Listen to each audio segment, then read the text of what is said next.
हर हर महादेव, जय श्री कृष्ण। दोस्तों, ये कहानी आपको आनंद से भर देगी, तो वीडियो में अंत तक जरूर बने रहना। बात तब की है जब भगवान श्री कृष्ण जी का जन्म हुआ था। उस समय भोले बाबा समाधि में थे।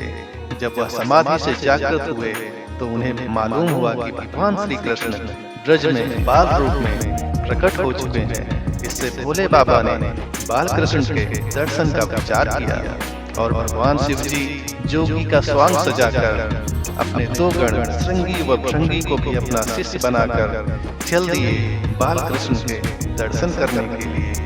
भगवान शंकर अलग जगाते हुए गोकुल पहुंचे और नंद जी के द्वार पर आकर खड़े हो गए।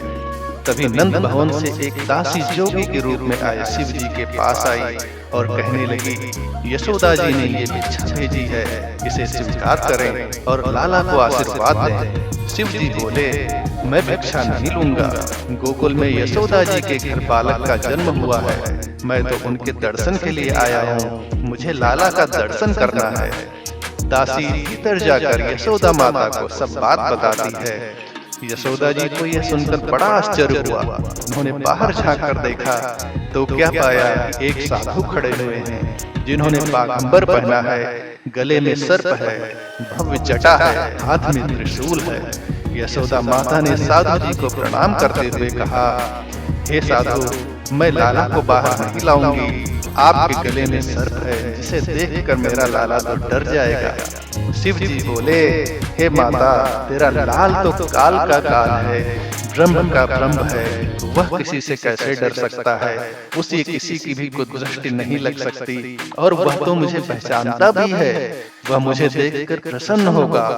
माँ, मैं लाला के दर्शन के बिना ना ही पानी पीऊंगा और न ही यहाँ से जाऊंगा, और यहीं आपके आंगन में ही समाधि लगाकर बैठ जाऊंगा। आज भी नंदगांव में नंद भवन के बाहर आशीश्वर महादेव का मंदिर है, जहाँ शिव जी श्री कृष्ण जी के दर्शन के लिए बैठे हुए थे।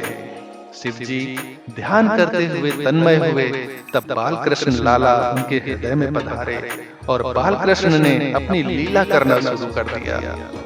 बाल कृष्ण ने जोर जोर से रोना शुरू कर दिया। माता यशोदा उन्हें चुप कराने के लिए कभी दूध पिलाती, कभी झूला झुलाती, कभी खिलौने याद देकर उनका मन बहलाती, लेकिन लीलाधर चुप नहीं हुए। एक दासी ने कहा, माता, मुझे लगता है आंगन में जो साधु बैठे हैं उन्होंने ही लाला पर कोई मंत्र फेर दिया है। तब माता यशोदा ने सांडिल्य ऋषि को लाला की नजर उतारने के लिए बुलाया। सांडिल्य ऋषि समझ गए कि भगवान शंकर ही कृष्ण जी के बाल स्वरूप के दर्शन के लिए आए हुए हैं। उन्होंने माता यशोदा से कहा, माता, आंगन में जो साधु बैठे हैं उनका लाला से जन्म जन्म का संबंध है, उन्हें लाला का दर्शन करवाइए।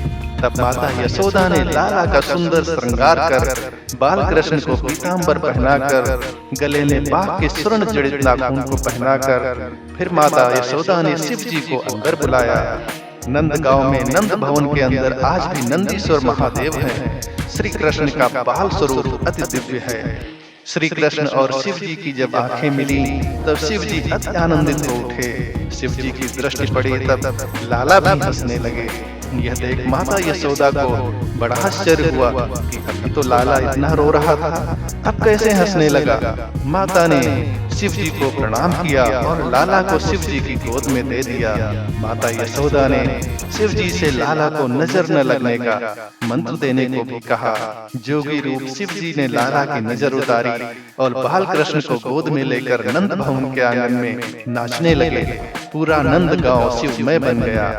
आज भी ऐसा प्रतीत लगता है जैसे नंदगांव पहाड़ पर है और नीचे से दर्शन करने के लिए भगवान शंकर बैठे हुए हैं। शिव जी योगीश्वर हैं और श्री कृष्ण योगेश्वर हैं। शिव जी ने श्री कृष्ण की स्तुति की। भगवान श्री कृष्ण भी भगवान श्री शिव से कहते हैं, मुझे आपसे बढ़कर कोई प्रिय नहीं, आप मुझे अपनी आत्मा से भी अधिक प्रिय हैं। हर हर महादेव, जय श्री कृष्ण।